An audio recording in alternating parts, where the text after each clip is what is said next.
Hey FP people, it's me, Emma. We are doing yet another FPP Live where we interview queer icons and legends and artists of all kinds. So you can take a peek into your own perfect future and we can hear from them what their perfect future is. I'm Emma, I'm a facilitator here at the Future Perfect Project, wearing a hat, and really excited to talk to our guest today. They're super cool. They're an artist and they're also an activist and a politician.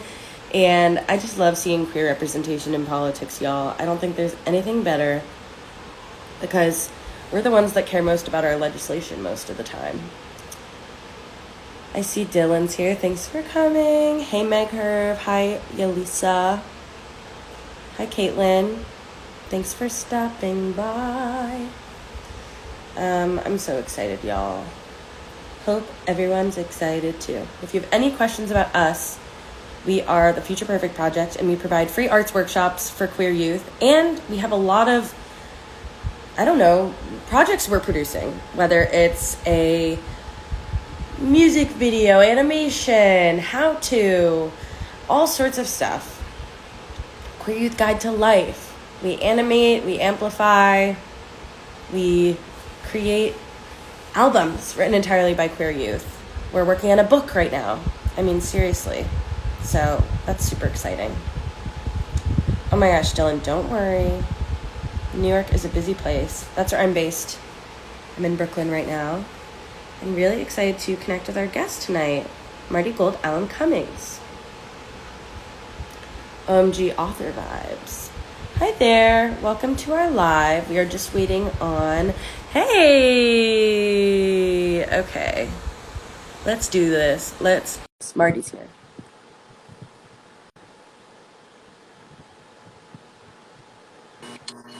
Hello. Hi, how are you? Good, how are you? Thank you so much for your time. Oh my gosh, of course. I'm so sorry. I'm at work, so I had to do it from the the basin of work, but I'm happy to join you for a little bit. Thank you for inviting me. Oh, well, thanks for taking time out of your work day. We're running on gay time, so you're actually 2 minutes early.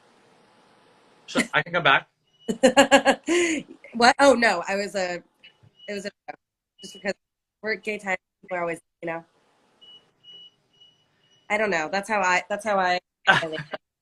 Anyhow, we're so grateful for your time. And we start off all of our workshops with queer youth the same way, and we start off all of our lives the same way. So here's how we do it. I'll go first, then you'll go next. Great. So I'm Emma, and here they're feeling nervous and excited in Brooklyn, New York. So just name pronouns, how you're feeling, and where you are. I'm Marty. They, them, theirs. I am feeling overwhelmed today, but that's okay. And I'm in Manhattan. Nice. So what came first for you, Marty? Was it your activism or your art, or did they come all at once? Well, I moved to New York when I was 17 to be an actor. I accidentally fell into drag, which was really exciting. After joining an off-Broadway show, it got me into drag.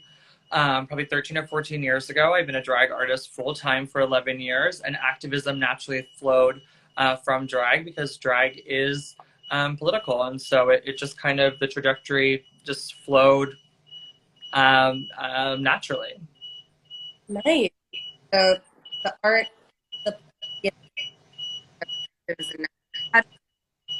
activism into what? And sorry, could you repeat what you said, my love? Yeah. How do you infuse? I think the issue is I have a fan on that's blowing. How do you infuse activism into your drag performance? So I believe that drag in itself is a form of activism and political resistance, right? Because the act of drag in itself is going against the kind of patriarchal norms, no matter what style of drag you do. So I always, from Occupy Wall Street a billion years ago to working with organizations like Ali Forney Center for Homeless LGBTQ Youth or the Hetrick Martin Institute or anything like that, you know, to then getting involved in politics and eventually running for office. You know, it's just flown together. And I learned from people, you know, like Jose Sarria, who was the first queer person to run for office. They were a drag artist, 1961 in San Francisco for the board of supervisors. And then, you know, people today like Peppermint and Bob, the drag queen, and Honey Mahogany, who just won the Democratic chair position in San Francisco. So amazing. And I love that there are more and more examples popping up of artist, activist politicians. Yeah, maybe a girl is a political queen who's running for office in Southern California. There's Britta Filter, a dear friend of mine, who's getting engaged and active with Drag Out the Vote, which I'm the national chair for now. Yeah, so there's lots of people who are using their voice in a political way, which is so important. You know, drag artists have microphones in our hands, so we should be using them to not only tell silly jokes, but to educate people on the issues.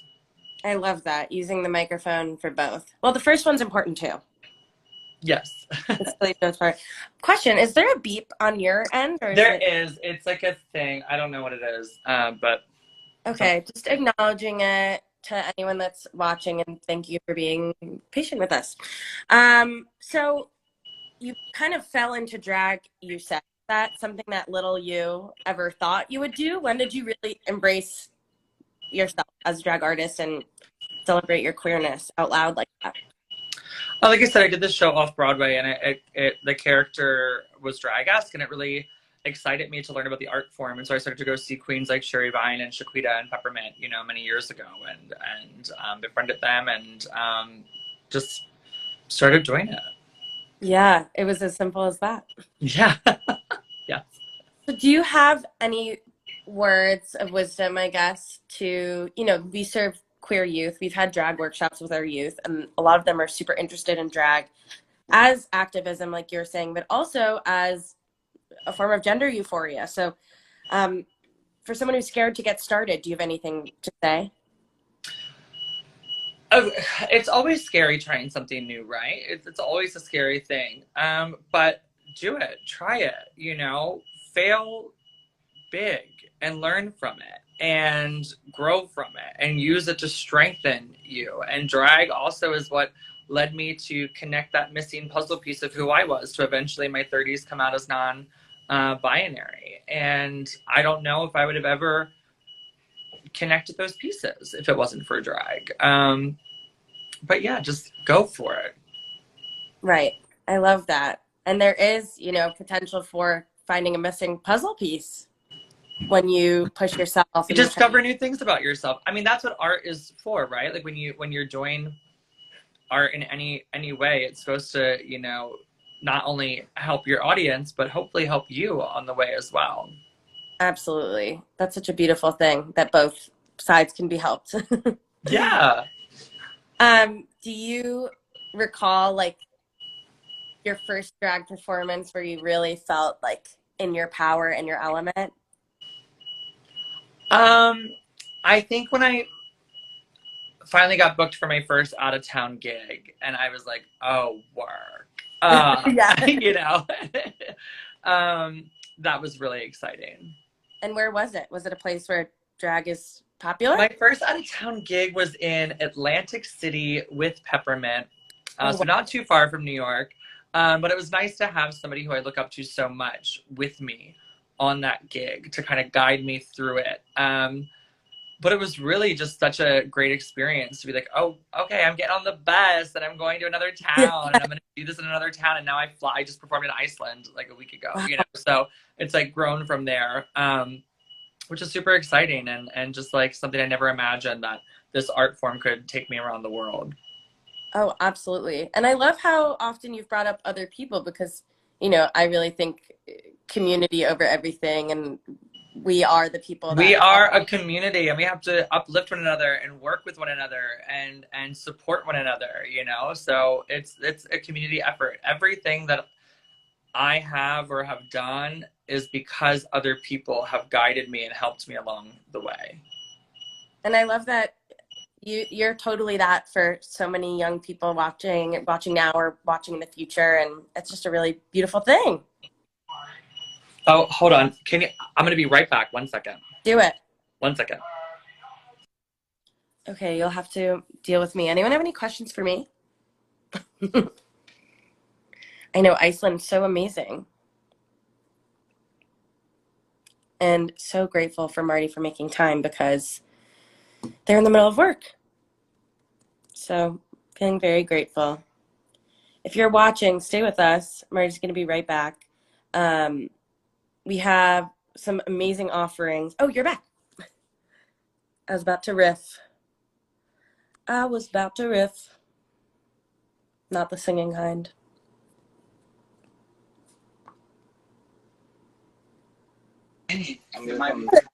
Hi, I'm back. Sorry. Hey, don't worry. I'm managing at the venue right now, so it's chaotic. Yes. But I wanted to make sure I got to connect with all of you today.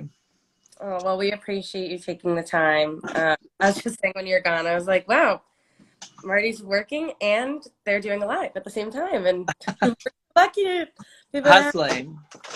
I'm wondering what growing up was like for you. We serve youth all over the country and some outside of the country. Did you grow up in a place where you had a lot of examples of queer people?